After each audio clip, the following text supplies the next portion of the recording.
گوش کن.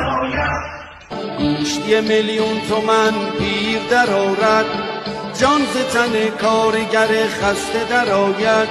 شیر بخواهد که در این وضع گرونی، خونه و ماشین و زن و بچه بخواهد.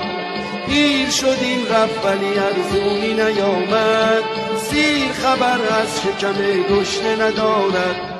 میگذرد روزگار و بیشتر از قبل، دولت ما هی فشار مستمر آرد. با همه احوال بد و وای به حاله، آن که بخواهد دوباره بچه بیارد.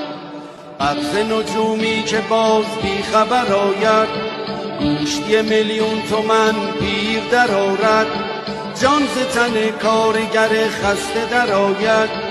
شیر بخواهد که در این وضع گرونی، خونه و ماشین و زن و بچه بخواهد.